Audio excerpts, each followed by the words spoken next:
Hello, everyone, and thank you for joining us for this live broadcast from the Dubai International Food Safety Conference in the booth of the Global Food Regulatory Science Society, GFORSS. And I'm so glad for this first interview to have with me Ms. DeAnn Benesh, a past president of AOAC International. Hello, Ms. DeAnn, and thank you Hi. for being with us today. Oh, it was an honor to be here today and at the Arab section yesterday. Thank you so much. So we would like to have some insight, some thoughts from you first about this newly created section for the Arab or the Arab section of AOC International. Yeah, I didn't realize how many countries are all part of the Arab section, so that's wonderful. AOAC is really almost covered the globe now in its coverage, so we're very happy to have the Arab section involved, and I think we're going to learn a lot from all of you.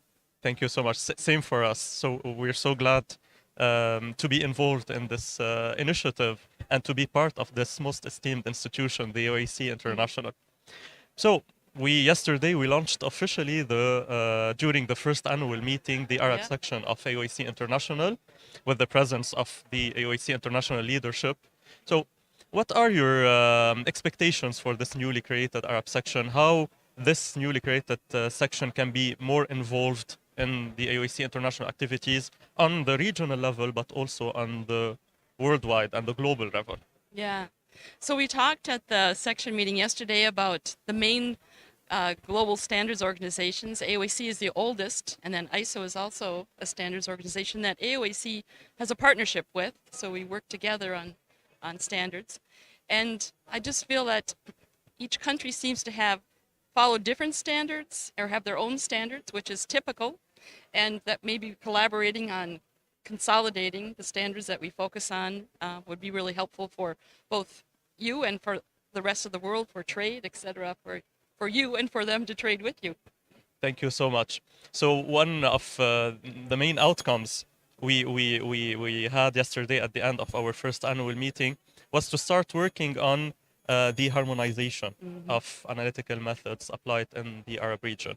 So what can you advise from this perspective? What are your thoughts? So how we can collaborate together? How can you support us in order to launch this idea in the most efficient way? We discussed a little bit yesterday that we had done a similar project when members of the Africa section started as well, because they had a similar situation with a number of different standards being used. And so really gathering the list of what everybody's doing today, preferred methods, and then I think we need to have government authorities involved too, so we're sure that we're meeting their requirements when we end up choosing from the consolidated standards. Thank you so much. So here we have to thank also all the organizations that are supporting the Arab section of AOAC International, particularly the Dubai municipality. So we are here. Yeah, beautiful place. Yeah, during in the exhibition center of the Dubai International Food Safety Conference. We have to thank also the GCC Standardization Organization for their support, and of course the Arab Industrial Development Standardization and Mining Organization, ETSMO. And hopefully we will be launching this initiative in the most efficient way. I think so. You have the right people. Thank you so much for your presence. Yeah, Thank you. Thank you.